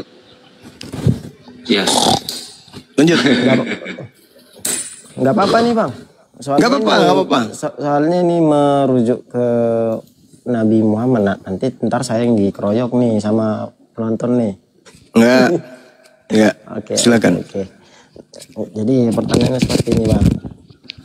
Tanyakan ke mereka apakah boleh mengikut nabi yang kerjanya XX gitulah? Udah itu aja bang. Dan saya rasa mereka nonton ini bang. Iya, baik. Oke. Maaf ya bang. Jadi kalau berbicara mengenai Nabi Muhammad sallallahu alaihi wasallam, Nabi Muhammad itu diutus kepada bangsa jahiliyah. Tidak diutus kepada bangsa yang punya peradaban. Berbeda dengan Roma, Yunani, Mesir, India yang lebih dulu memiliki peradaban. Bangsa Arab, bangsa jahiliyah, segala kemaksiatan ada di situ. Pembangkangan ada di sana. Lalu kemudian datang satu manusia datang merubah segala aspek kejahiliaan yang ada di sana. Bukan berdua, bukan bertiga, atau menenteng sebuah kitab terdahulu. Kitabnya Nabi Musa kah? Kitabnya Nabi Daud kah? Kitabnya Yeremia kah ditenteng ke sana? Enggak. Nabi Muhammad seorang diri. Lalu ketika Nabi Muhammad datang, dia membawa misi. Misinya bukan hanya untuk bangsa Arab dong, tapi misinya untuk seluruh bangsa di atas muka bumi ini. Lalu bagaimana polanya untuk kemudian mengajarkan ajarannya seorang diri? Pertama, harus memiliki gerakan yang meliputi unsur politik. Maksudnya gimana? Antar kabilah satu dengan kabilah yang lain ingin disatukan. Supaya memudahkan dakwah Rasulullah, maka Rasulullah menikahi orang Jawa misalnya. Lahirlah anak dari Jawa. Lalu seorang Rasulullah menikahi seorang Bugis. Maka keturunan Nabi Muhammad ada dari Bugis, ada dari Jawa. Bersatu enggak orang Jawa dengan Bugis seketika itu? Bersatu. Mudah enggak bagi Rasulullah kemudian mengajarkan ajarannya ketika kemudian Nabi Muhammad telah menundukkan penggawa-penggawa dari Jawa, penggawa-penggawa dari Bugis menjadi pejuang-pejuang di lingkaran dakwanya. Mudah enggak bagi dia untuk mengislamkan orang Jawa melalui tangan-tangan orang-orang penguasa yang sudah menjadi bagian daripada misi risalah kenabiannya. Mudah enggak bagi dia untuk kemudian menjadikan orang Bugis menjadi mudah mengikuti risalah kenabiannya. Mudah dong, karena di situ sudah ada anaknya yang berpengaruh, kemudian istrinya yang berpengaruh kepada kelompok tersebut. Begitu juga kepada bangsa Jawa. Itulah yang terjadi kepada baginda Rasulullah Muhammad sallallahu alaihi wasallam. Seketika Arab bersatu, yang tadinya musuh-musuhan, yang tadinya kemudian menyembah masing-masing dewa. Dewa dari kabilah ini, Tuhannya, sembahannya, dewanya hanya berkuasa sampai wilayah ini. Dewamu nggak boleh lewat ke sini. Ini wilayah dewaku, dewamu nggak boleh sampai ke sini. Ini dewamu hanya sampai sana. Kalau dewa yang di sebelah cuma sampai sini. Mereka memiliki banyak dewa. Kemudian berbicara mengenai wanita. Ada nggak batasan? 4 istri, 10 istri sebelum Nabi Muhammad itu datang? Nggak ada. Hadirkan seorang pendeta di depan saya. Kalau bisa menunjukkan ada perintah kepada jemaat, cukup 1 istri. Hadirkan depan saya. Sekali lagi saya katakan, hadirkan pendeta yang bisa menunjukkan ada perintah di dalam Taurat, di dalam kitab Tanakh, atau di dalam perjanjian baru, kitabnya orang Kristen. Untuk jemaat Kristen cukup 1 istri. Hadirkan kepada saya. Kalau ada dalil itu, maka saya tutup Yayasan Apologet Islam Indonesia yang menjadi momok yang menakutkan bagi para pendeta. Ada enggak? Ngeri. Itu enggak ada. Justru cukup 1 istri itu adanya di Al-Quran. Cuman agama Islam yang mengajarkan umatnya menikah cukup 1 istri. Kristen tidak. Anda baca Lukas 18 nomor 29 nomor 30. Yesus mengajarkan kaumnya Bani Israel, barang siapa yang meninggalkan istrinya untuk menjadi pengikutku karena Allah, dia akan memperoleh istri berlipat ganda sekarang juga.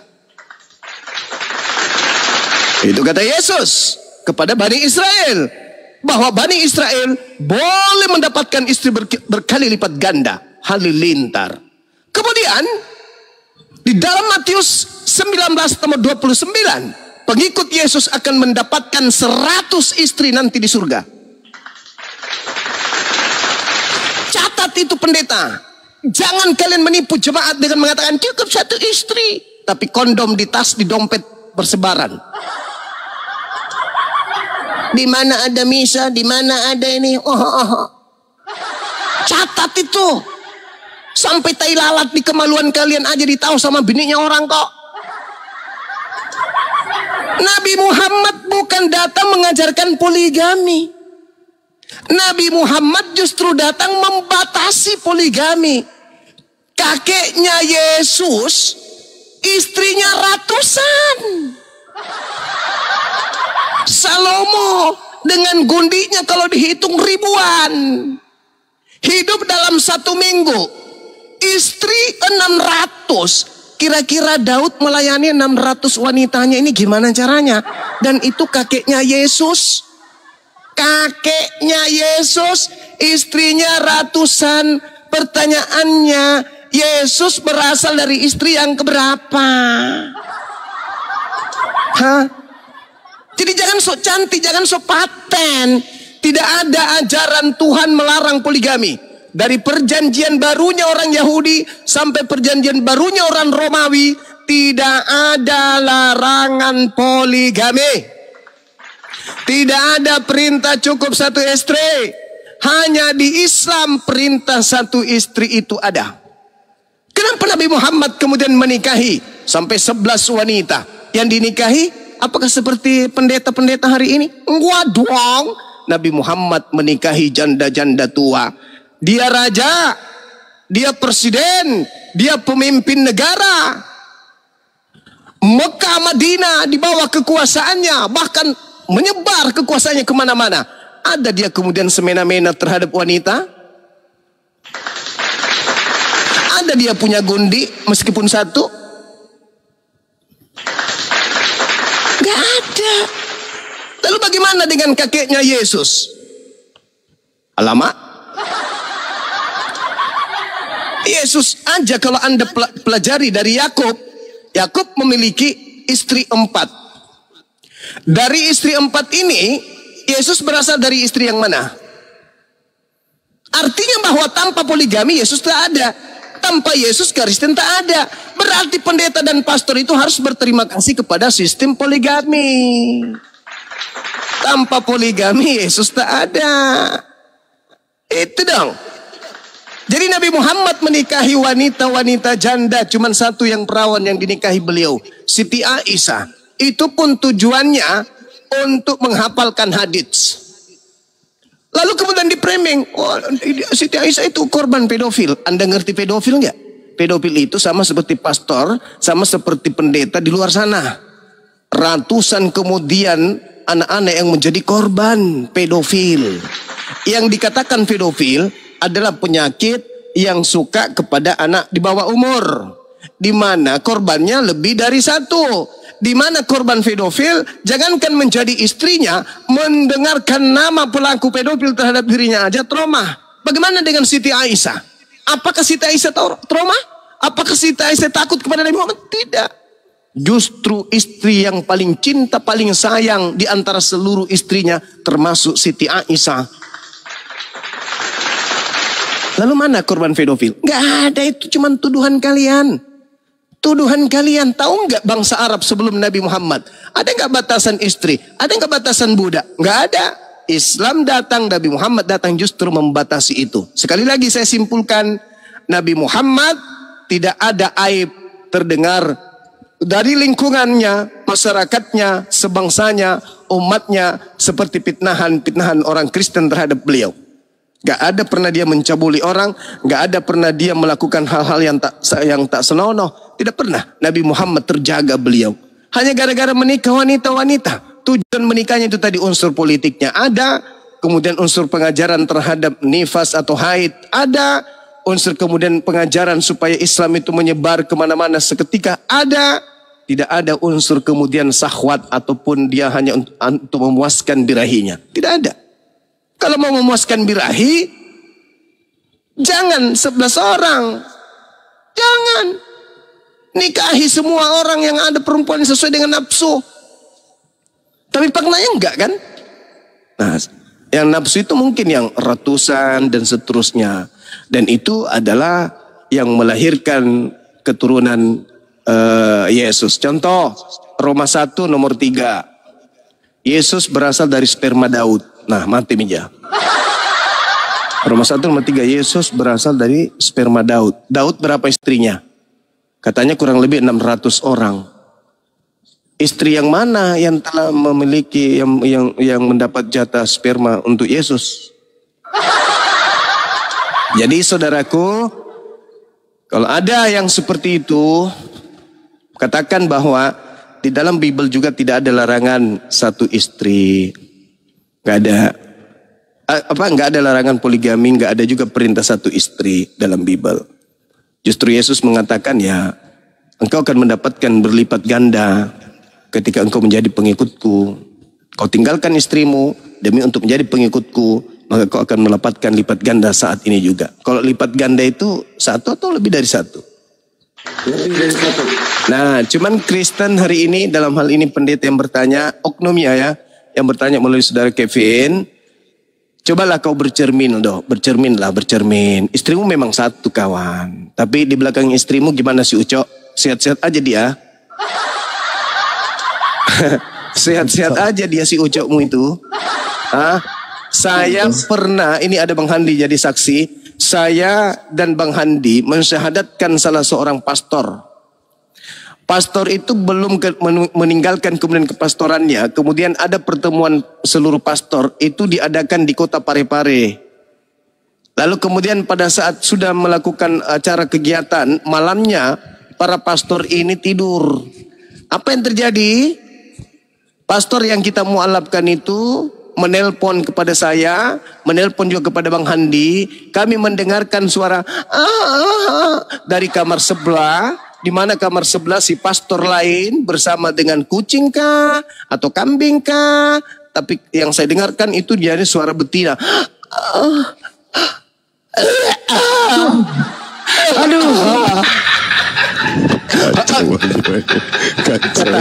Kata pastornya sama saya.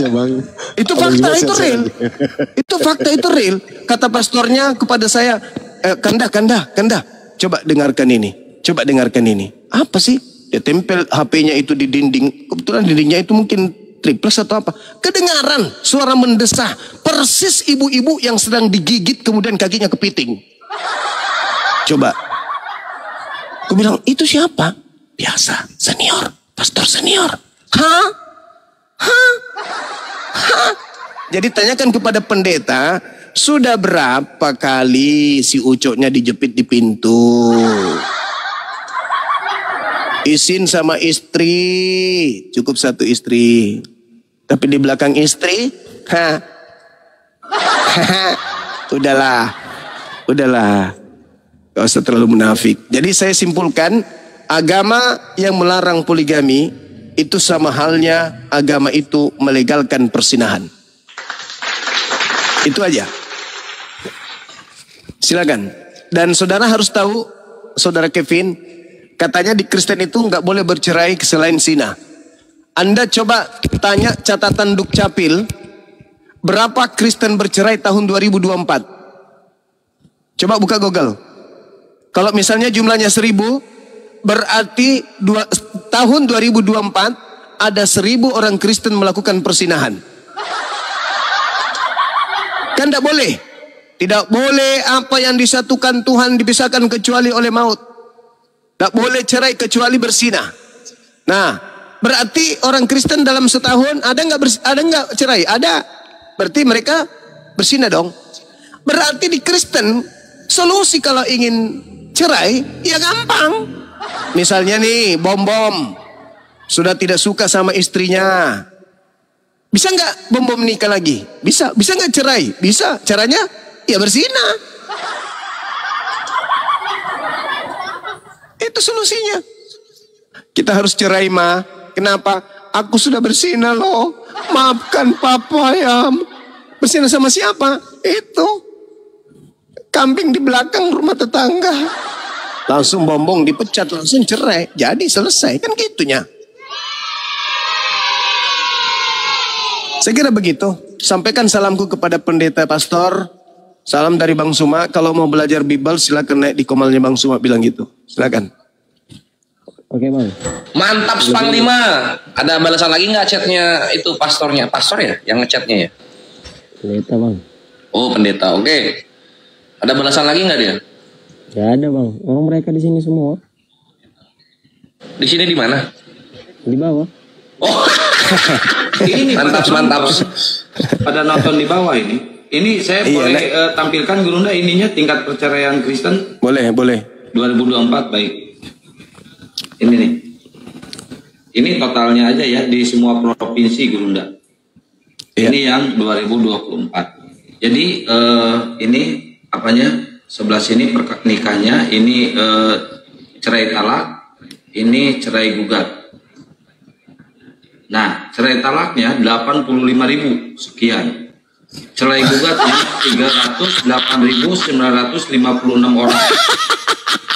Ini statistik 2024. Gugat Berapa yang cerai totalnya?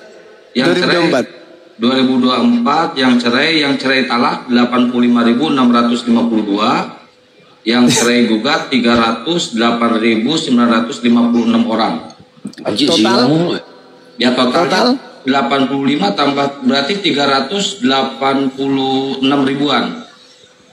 Nah, Matius 19 nomor 9. Aku Yesus berkata kepadamu, barang siapa menceraikan istrinya kecuali karena zina, lalu kawin dengan perempuan lain, ia berbuat zina. Di Kristen itu tidak boleh menceraikan orang istrinya daripada kecuali berzina. Nah, gimana kalau kesimpulannya mereka ini cerai karena berzina semua? Berapa yang berzina orang Indonesia dari kalangan mereka dalam setiap tahun? Di tahun 2024 maksudnya. Berapa ayo? Menakutkan saudara-saudara, ngeri.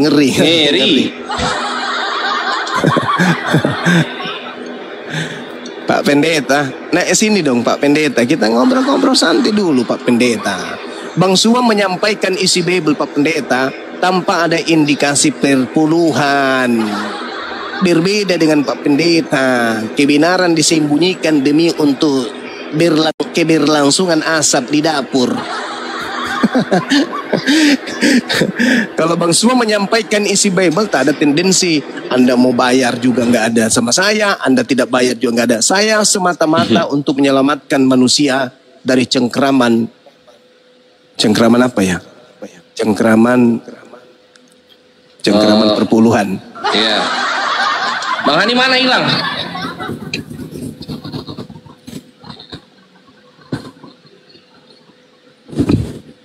Oke, lanjut. Sama gini Pak Pendeta ya, ini nyambung Gurunda supaya panjang gitu. Coba lu ngomong Nabi kami X kan gitu ya. Kan tadi udah Gurunda bahas tuh. Siapa tadi? Yehuda. Bininya 4, 2 budak. Terus kenapa Nabi kami yang dibilang XXX gitu kan? David di 2 Samuel 5 nomor 13 udah jadi raja, dia ngambil lagi istri sama Gundik. Gundik itu kan budak apa ya? Budak kawin, buat kawin gitu kan. Terus kenapa Nabi kami yang dibilang XXX? Yehuda prot-prot sama menantunya di pinggir jalan. Nabi kami yang dibilang XXX. Yesus nanti akan kawin bersama dengan miliaran umatnya, laki-laki dan wanita, itu ada di Wahyu tuh. Terus Nabi kami yang dibilang XXX. Kenapa kaca pecah di rumah, pecah kaca? Apalah kalian ini? Nabi kami 11. Salomo itu 1.700 istri sah, 300 gundik. Masih Nabi kami yang dibilang XXX. Kalian gak mikir apa? Apalah ini orang-orang ini? Gimana mau jadi 50% kalian tahun 2050 kelakuan hujat fitnah-fitnah mulu? Gitu Ya. kawanku. Oke, Bang Kevin, tadi kan Bang Kevin minggu ini bagian bayar perpuluhan. Bang Kevin bayar gak perpuluhan? Kalau tadi bayar bang, mungkin untuk terakhir. Oh, untuk terakhir, Masya Allah. Keren. Kenapa terakhir tadi mau masuk Islam ini?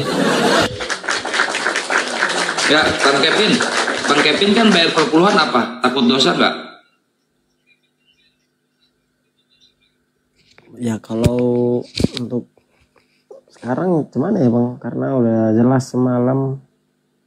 Karena memang perpuluhan tidak seharusnya berupa amplop. Oke. Awalnya kan takut dosa ya Bang Kevin ya? Iya bang. Kalau bayar perpuluhan takut dosa berarti karya penyaliban gagal tuh. Karena untuk menebus dosa kan mungkin Gurunda mau ngejelasin di sini Gurunda, di bagian ini Gurunda. Jadi umat Kristen ini masih takut dosa. Padahal dosanya udah ditebus itu Gurunda. Udah bang, nanti pendeta dibawa kepanasan gitu. Apa-apa, kita bikin panas. Kita lihat di dalam kitab 1 Yohanes 2 ya. Apa yang tertulis di dalam kitabnya Pak Pendeta ini. Yang tertulis di dalam kitab tersebut dikatakan begini.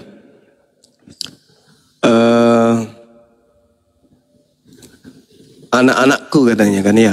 Panggilannya orang-orang Kristen itu kan dipanggil anak-anak katanya ya. Katanya gini, anak-anakku, hal-hal ini kutuliskan kepada kamu supaya kamu jangan berbuat dosa. Namun jika seorang berbuat dosa, kita mempunyai seorang pengantara pada Bapa, yaitu Yesus Kristus yang adil. Dan Yesus adalah pendamai untuk segala dosa kita. Dan bukan untuk dosa kita saja, tetapi juga untuk dosa seluruh dunia. Jangan kamu berdosa katanya. Tapi kalau kamu berbuat dosa, ada Yesus sebagai pendamai dosa kita. Begitu juga ketika kita melihat di dalam Roma 5. Roma 5 ini pedis-pedis sedap juga sih. Di data nomor 20-nya. Dikatakan begini. Tetapi hukum Taurat ditambahkan supaya pelanggaran menjadi semakin banyak. Kata Paulus, dan di mana dosa bertambah banyak, di situ kasih karunia menjadi berlimpah-limpah. Di mana dosa bertambah banyak, di sana kasih karunia menjadi berlimpah-limpah. Supaya sama seperti dosa berkuasa dalam alam maut, demikian juga kasih karunia akan berkuasa oleh kebenaran untuk hidup yang kekal oleh Yesus Kristus Tuhan Kristen. Di mana dosa bertambah banyak, di sanalah kasih karunia menjadi berlimpah-limpah. Maksudnya apa ini?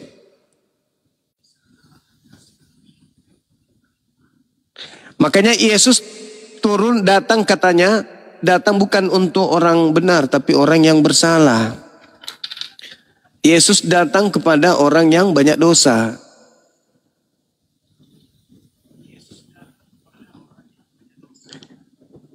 Itu gimana maksudnya? Agar tidak sia-sia kematian Yesus, Bang. Ya karena Kristen ini harus berdosa. Karena kalau Kristen tidak berdosa maka sia-sialah kematian Yesus di tiang salib. Walah. Terus dalam Markus 2 nomor 17, Yesus mendengarnya dan berkata kepada mereka, bukan orang sehat yang memerlukan tabib, tetapi orang sakit. Aku datang bukan untuk memanggil orang yang benar, melainkan aku datang untuk memanggil orang yang berdosa. Ada enggak yang mau dipanggil Yesus? Berdosalah.